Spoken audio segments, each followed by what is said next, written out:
아마도 성관계 할 때마다 목을 조른 것 같거든요. 가족분들이 당시에 되게 화가 나 했던 부분은 자신이 알리바이를 조작하죠. 다시 올라와서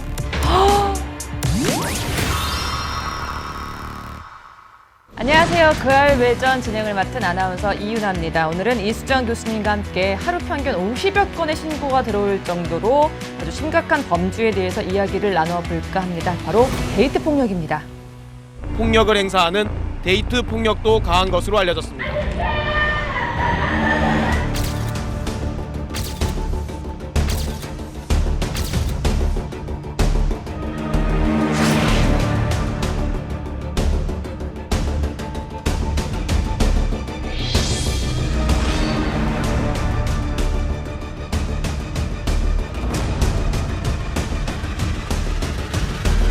그것이 알고 싶다에서 이 문제에 대해 심층 취재했던 류영우 PD님도 함께 이야기 나눌게요. 안녕하세요. 안녕하세요. 네. 특별히 다른 사건과 이거는 좀 다르게 접근했던 점들이 있었나요? 이게 2016년 발렌타인데이 때 일어났던 사건이었거든요.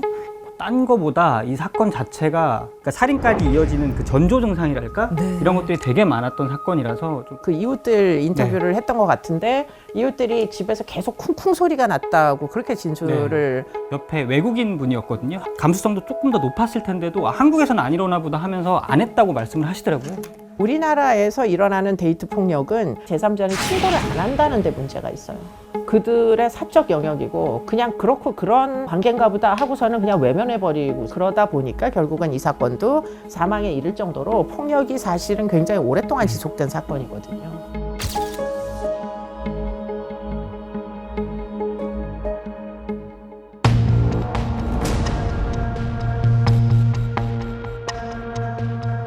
오피스텔이었는데 CCTV가 한 180여 개 됐단 말이에요. 그러니까 자기도 이제 고민에 이삿짐 박스 같은 거에 담아서 폐 라인 같은 것들을 버리겠다.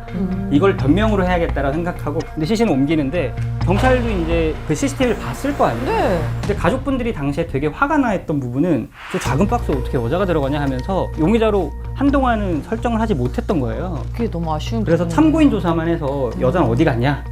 그랬더니 자기랑 싸우고 먼저 나갔다. CCTV는 왜 안 잡히냐? 나는 그걸 어떻게 하냐? 증거가 없는 거예요. 이런 식으로 발뺌을 하고 그러고 나서 자신의 알리바이를 조작하죠. 친구들하고 당구를 쳐요. 여자를 죽여놓고 나서 당구를 치고 다시 올라와서 차분하게 그날 밤에요? 네, 그날 밤에 와서 버리고 문방구 같은 데 가서 뽁뽁이 있죠. 아. 그걸 사요. 왜냐면 난 진짜 이사하려고 했던 거야. 근데 이게 어떻게 드러났냐면 예전에 자기가 살았던 집 근처에 공사장을 가서 시멘트와 삽을 거기서 훔쳐요. 그래서 훔쳐서 한적한 공터에다가 70cm 깊이로 파서 묻죠. 그리고 나서 당시에 비가 오고 있었거든요. 네. 시멘트만 뿌려줘도 이게 굳지 않을까라는 생각에 한참 가루를 뿌려놓고 덮어요. 야. 그런데 GPS 조사를 해서 그나마 이분의 시신이 발견되고 난 후에 이분을 입건할 수 있었던 거거든요. 야, 놓칠 수도 있었네요, 거의. 그럼요. 경찰에 잡혀서도 계속 변명을 했죠. 그러니까 내가 살인을 한 게 아니다. 이 데이트 폭력이 아니라 성관계 도중에 의도치 않게 목을 졸라 죽였다.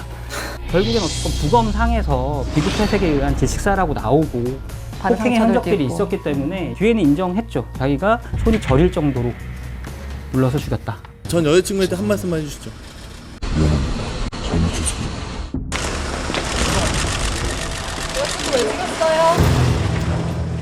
근데 그 이유가 좀 말이 안 됐던 게 돈 이야기를 하는데 무시하면서 여자분이 얘기를 했다. 자기는 이제 욱해서 죽였다. 우발적으로 죽였다고 하는데 많은 경우에 피해자는 이미 사망했으니까 어떤 과정을 거쳐서 사망에 이르게 됐는지 모르죠. 알 수가 없잖아요. 네. 진술할 가능성이 없으니까. 근데 피고인은 모든 방어권을 다 활용합니다. 예. 결국 살아남은 사람의 목소리에 의해서만 재판이 좌지우지 되는 데에 제일 큰 문제가 있고요. 실제로도 당시에 이제 검찰 측에서 그 이후에도 되게 계획적이었고 참혹한 죽음이었기 때문에 사형을 해달라고 요구를 했지만 네. 1심에서 재판부는 계획성은 전혀 보이지 않는다. 그냥 18년형, 그러니까 18년형도 사실 되게 많이 받은 거긴 해요. 그렇지만 이 계획성 부분들은 쉽게 인정을 잘 하지 않더라고요.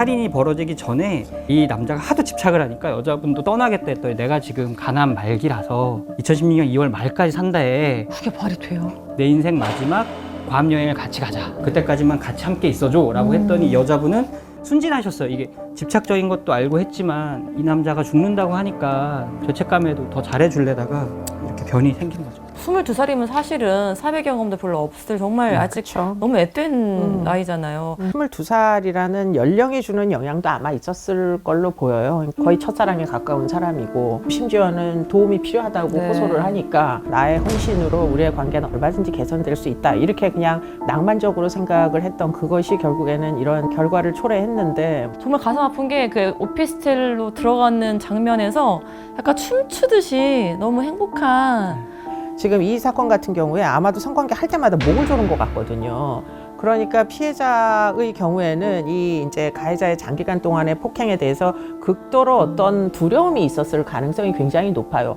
체격도 무지하게 큰 데다가 190 넘는 데다가 나이도 열 몇 살이 많잖아요. 사실은 두려움에 기인한 행위일 가능성이 굉장히 높다는 거죠. 치명적인 폭력에 장기간 노출이 되면은 피해자의 경우에는 학습된 무기력 상태가 돼요. 왜냐하면 내가 저항해서 이 관계를 종결시킬 수 없기 때문에 두려울 바에야 차라리 피할 수 있는 선택을 한단 말이에요. 그게 어쩌면 애교를 부리고 이쁘게 건드리지 보이고 말자. 그렇지. 네. 대항하지 말자. 이런 이제 제스처였을 수도 있기 때문에 그게 어쩌면 생존을 위한 마지막 몸부림일지도 모른다. 이런 얘기인 거죠.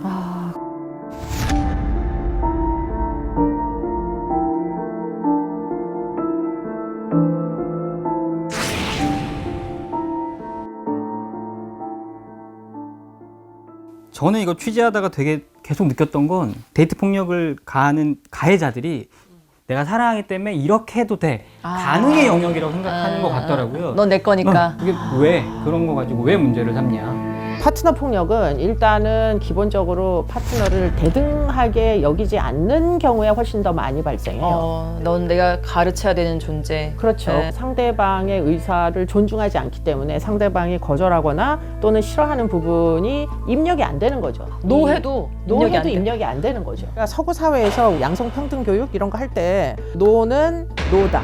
노가 예스일 수는 없다. 이것을 무지하게 어렸을 때부터 가리키니까 결국 나보다 체격도 약하고 뭐 성별도 더 취약하고 막 이런 사람들이 노를 해도 아 이거는 하지 말아야 되겠다. 이렇게 교육이 돼야 되는데 우린 절대 그런 교육 안 하잖아요.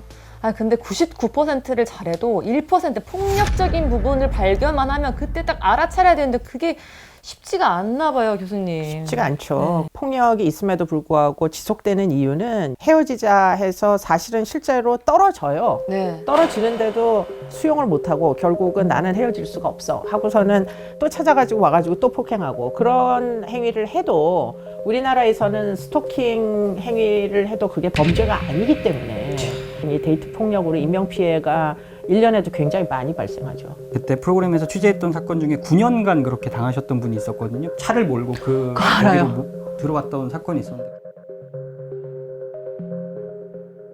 그분도 제가 가서 만나서 뭐 이런 얘기를 좀 해야 되지 않겠냐 설득을 하면서 말씀드렸더니 왜 이제야 왔냐. 아무도 내 얘기에 귀를 안 기울여 않았다. 주시죠. 그분들한테는 경찰분들이 둘이서 잘 해결하세요. 이게 9년이나 걸리셨다고 하더라고요. 그 이분이 제일 무서웠던 게 그거래요. 내 내밀한 사정 다 알고 가족들 다 알기 때문에 그 신고하는 것 자체가 너무 무서웠다고 그 얘기를 하시더라고요.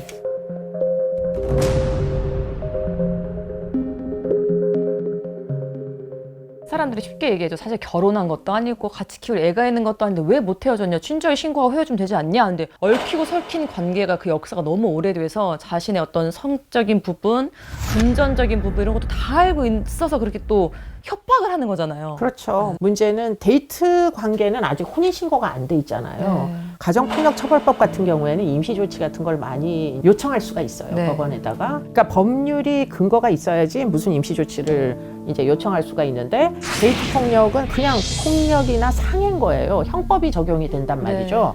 그렇기 때문에 가정폭력처벌법에서 할 수 있는 많은 이제 임시조치 같은 것들을 자유롭게 적용하기가 어렵죠. 사각지대네요. 사각지대죠. 그러니까 경찰들도 좀 애로사항이 있을 거예요. 이게 왜냐면 내밀하기 때문에 일방적으로 맞았는데 가해자분들은 쌍방이었다라고 주장을 하면 입증할 방법이 없는 거예요. 이게 우리나라에서 유달리 그와 같은 이제 쌍방폭력 네. 을 많이 인정해주는 그런 판례들이 존재하는 걸로 아니, 왜 보여요. 가해자에게 이렇게 착하죠, 법이? 근데 외국의 경우에는 그런 경우에 판단을 하는 기준 같은 게 있어요. 중요한 기준이 뭐냐면 체격의 격차 이런 거예요. 예. 근데 우리 경우에는 그런 종류의 기준이 없어요. 10번 맞고 단 한 번 핥혀도 이 손톱 자국으로 쌍방이 돼버리는 게 판례인 거지. 실제로 이게 되게 많아서 쌍방이 되면 벌금형 정도밖에 안 나왔었어요. 계속. 야. 그래서 포기가 되시는 거죠. 적십자에도 많은 도움의 요청이 쏟아지고 있는데요. 30대 여성이 있었는데 사귀던 남자친구에게 헤어지자고 하니까 이후에 강간, 폭행 이어졌고요. 심지어 강간하면서 찍은 영상을 갖고 협박까지 하는 등 다수의 피해를 겪었다고 합니다. 그래서 신고를 했더니만 유명 로펌 변호사를 고용해서 지속적으로 합의를 종용하고 있다. 이런 사례가 있습니다. 형법에 폭행죄로만 처벌을 하다 보니까 그냥 합의하면 끝나요. 이게 고소가 중단된단 말이죠. 반의사 불벌죄이기 때문에 일단 기본적으로 데이트 폭력의 법률적인 대응 방법은 무조건 합의를 피해자로부터 끌어내라. 그래서 피해자를 2중, 3중으로 더 괴롭히는 거죠, 사실은.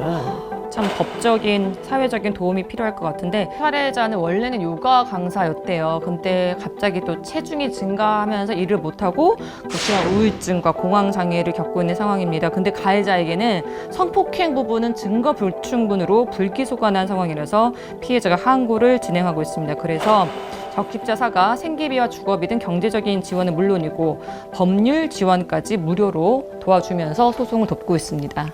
아까 뭐 이거 촬영 들어가기 전에 교수님하고 했던 얘기인데 이게 사실은 질투하시는 분이나 이렇게 데이트 폭력을 하시는 분들이 보면 질투심이든 분노든 끌어오르는 것 같아요. 근데 그 분노를 항상 실행시키고 불을 태우면 자신의 인생도 불타거든요. 근데 그 불타는 느낌이 받았을 때 아 이거 아니구나. 이게 우린 인연은 끝났구나라고 생각하고 네. 자기 인생도 다 네. 망치는 길이죠. 어떻게 하면 안전하게 헤어질 수 있을까요? 헤어질 때는 절대 그 남자한테만 얘기하지 말고 모든 주변 사람들한테 다 얘기하는 게 도움이 돼요. 그게 결국에는 나중에 무슨 일이 있을 때 도움을 요청하는 방법이 되기도 하죠. 범죄 피해는 예상하는 것보다 훨씬 더 길고 강하고 심각한 상처를 남깁니다. 적십자사에서는 이런 피해자의 상처 치유와 자립을 위해서 폭력 피해자 지원, 적십자 W 캠페인을 진행하고 있습니다. 피해자들의 새로운 출발을 돕기 위해 좀 마음을 나눠주실 분들이 있으시면 더보기란에 적십자 W 캠페인 홈페이지를 방문하셔서 직접 도움을 주실 수 있으니까요. 관심과 참여 부탁드리겠습니다. 오늘 함께해 주신 두 분 감사합니다.